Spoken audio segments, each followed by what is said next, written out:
All right, so the second part of chapter 1 is the process of science, and we'll actually be doing a lot of this in lab. So it'd be nice if you have read through this in your first lab chapter kind of together.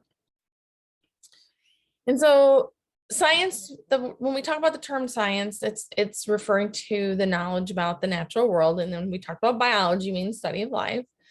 And then the question is, well, how do we study science? We all have to be kind of on the same page as to how to set up an experiment. What does the data reflect? And there should be some set procedure for experimentation, and that is called the scientific method.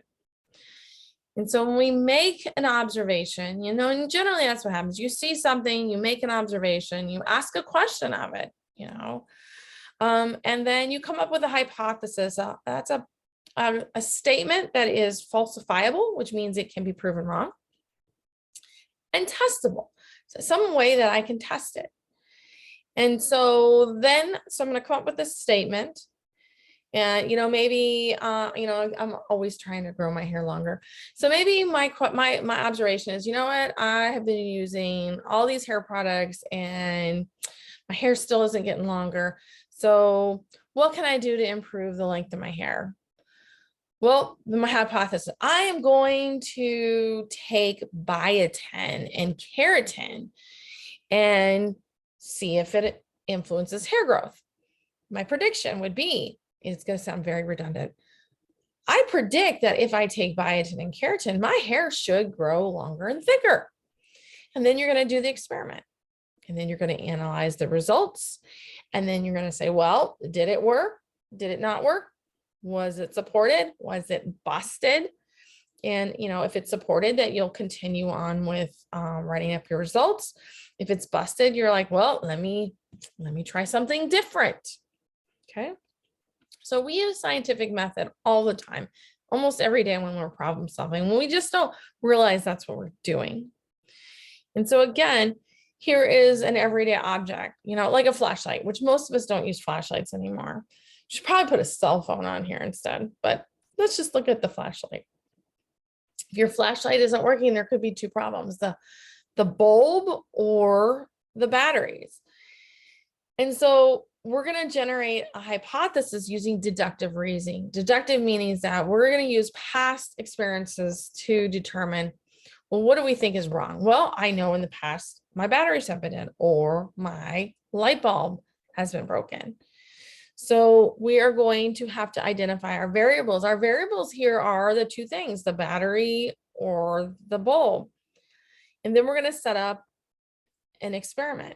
Now, I'm not going to change both the battery and the bulb at the same time. If so, I have two variables going at the same time. So I'm going to change the batteries. That's the easiest, right?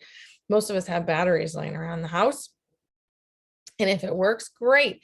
That was the solution. My experiment is supported. My hypothesis is supported. I can move on.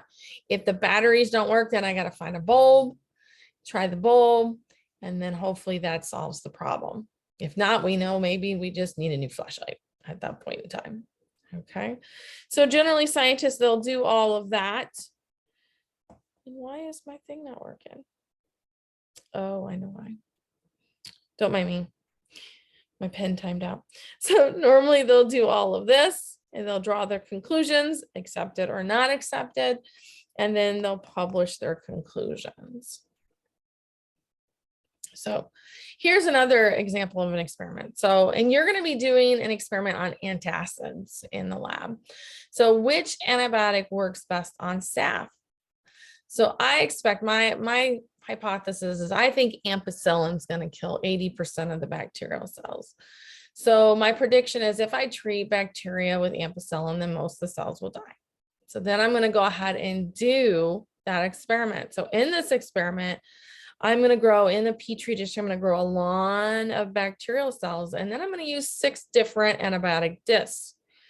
And so you can see here we have this is called our zone of inhibition. So it killed all the antibiotics are soaked in these little, look like hole punches. And so as the antibiotics spread out, it's killing the bacterial cells. And so our independent variable is going to be the antibiotics. That's what we're testing.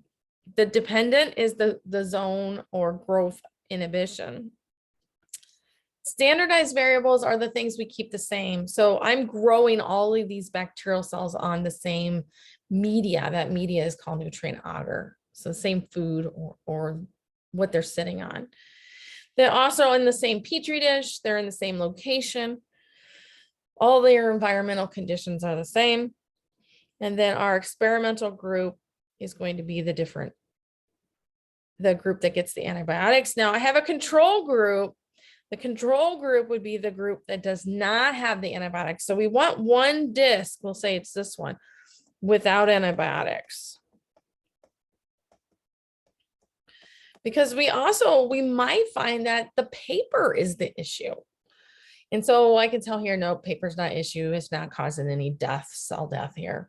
So paper is not influencing this lab. All right. This antibiotic also, it didn't really work. You would not want your doctor prescribing you that for this particular bacterial infection. That's usually what they do with some of these infections. They say, oh, we're going to send it out to culture. And what they do is they find out, well, they grow it and they see if that antibiotic will in fact influence the growth of that bacterial cell. They may call and say, oh, we're going to switch antibiotics on you, or they may not call you at all because it's just fine. And then we have this term called, it's just a theory. And a lot of people say, oh, it's just a theory. What they really mean is like, it's just a hunch. Like it's an idea, it's a guess, or it's a hypothesis. That's what we should be using. So we should be using the word hypothesis. A theory is something that has been supported over and over and over again with a vast amount of hypotheses, experimentation, and support. It takes a lot of testing for things to be considered a theory. There are not a whole lot of theories. And so again, the process of science. So we have the scientific theory. It's a much broader in scope than a hypothesis. Like I said, it's general enough that we could have many different hypotheses that we can use to test that. And again, it's supported by a large body of growing evidence. And even a theory can be promoted up to a law. And again, we only have a couple laws. So most of them will sit there like we have the theory of evolution. We have the cell law. We know all living organisms are made up of cells. So we talked about a hypothesis. You need to know that statement is testable, falsifiable meaning it could be proven wrong. And it can also lead to predictions.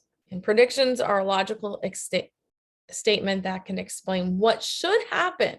What should happen if the hypothesis is supported?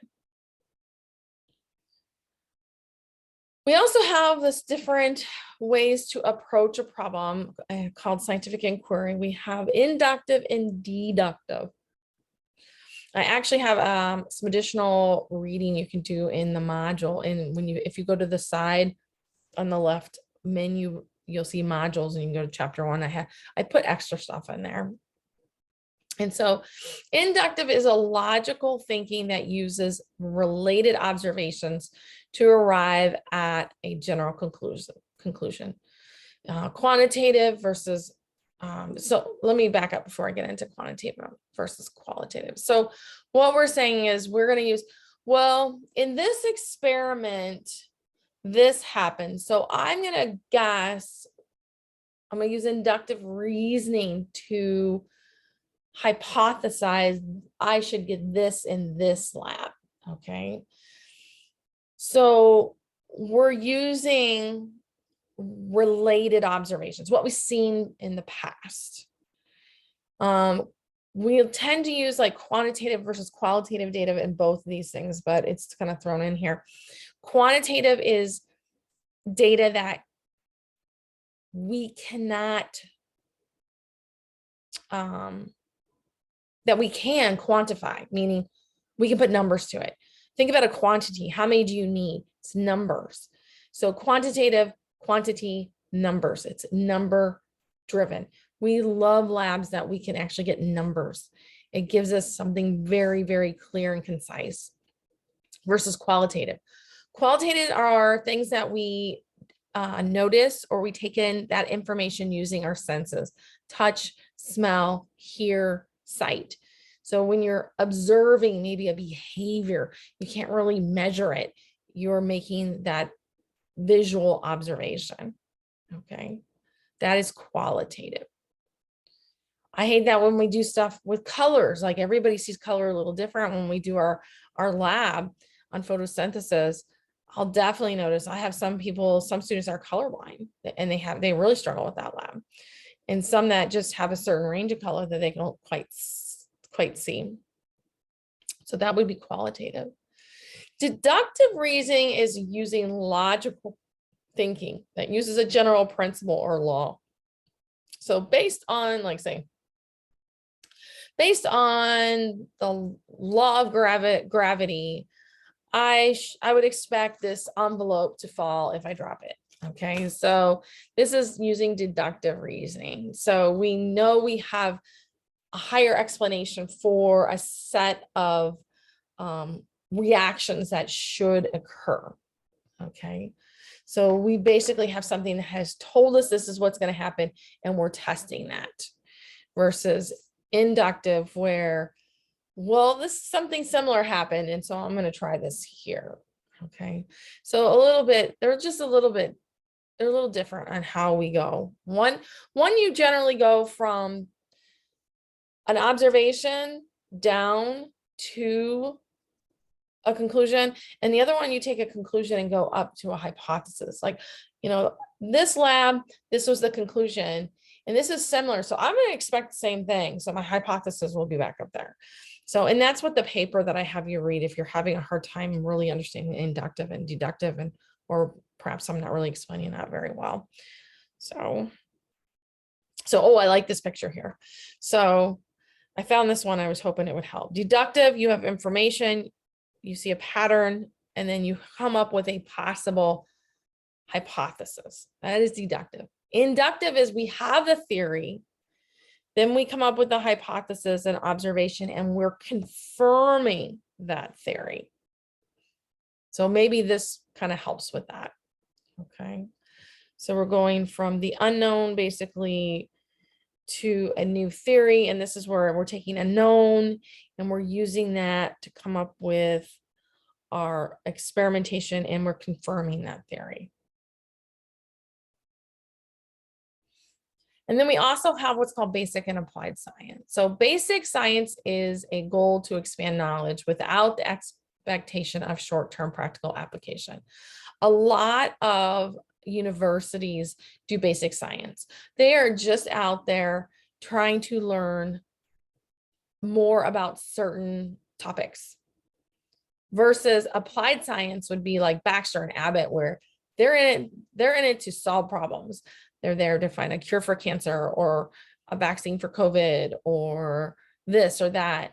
And applied science tends to be more financially driven. Okay. Now, a lot of times the basic and the applied science can work together, because maybe basic science has discovered something that could be then used in an applied science situation. Maybe they found a new fungus that produces a chemical that could be a new antibiotic. So they do kind of work hand in hand. But like I said, basic is more in just for the science, the love of science, and for more information, the knowledge, and applied is they're trying to solve a problem. Reporting scientific work. So scientific work needs to be shared. It's really kind of important to have what's called peer-reviewed journals. So when you have an article you want to publish, before it's published, it has gone through several peers in that field, and they basically say, yes, this is great work, or there's a problem.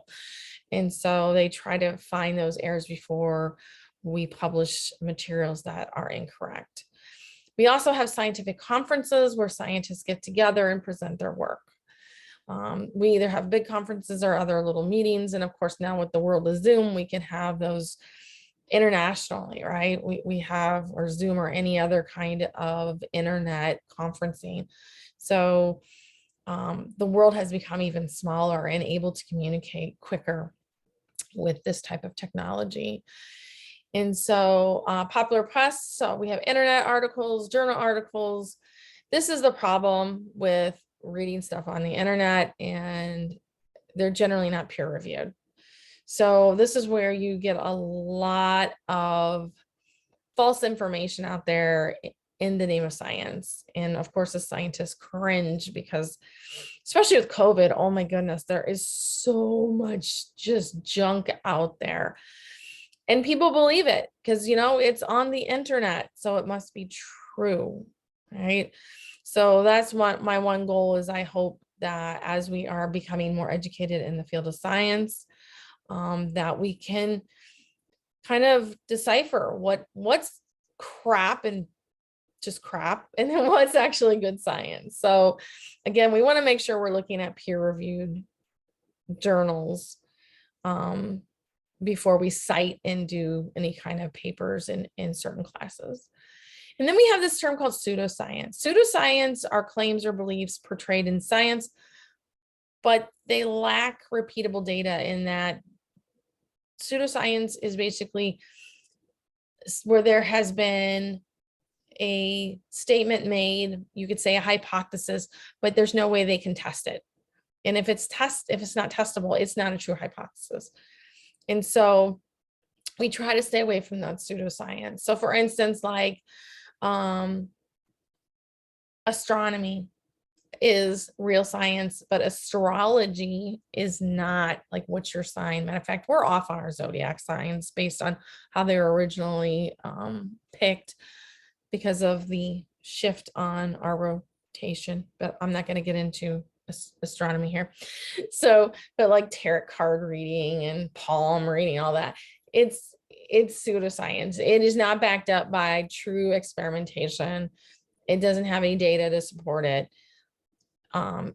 Another one would be like animal communicators. How do you test that? You can't test, oh, did that communicator really tell you what that animal is saying? Unless you got like 20 different animal communicators and they communicated with the same animal and got the same thing. But even then, that's a small sample size. So it's not been, and I'm not saying it's not true, because I have some friends that have used animal communicators and it's quite interesting. But again, it's not true science. So again, I would put that in the pseudoscience category. And then at the end, we have our chapter conclusion. It's kind of like our objectives. So when you go back through it again, I'm not going to read all that for you. Guys can do that. When you read all that, you should say, okay, yes, I understand biology is the science of life. Yes, these are the 7 characteristics of life. I get that. So I would like almost literally say, yep, check, I got that one. Levels are highly organized. Ooh, maybe I need to go back and reread that one. Evolution is a source of diversity. Yeah, I kind of understand that one. So I would use these as your little checkpoints to just kind of go through, and you might be sitting there going, oh, maybe I need to reread this part. You know, just use that as your little bit of your governor, I guess, or judgment call, whether you need to go back and reread or ask me questions about those particular topics. So again, feel free to email me if you are not understanding something. All right. So that is it for chapter 1.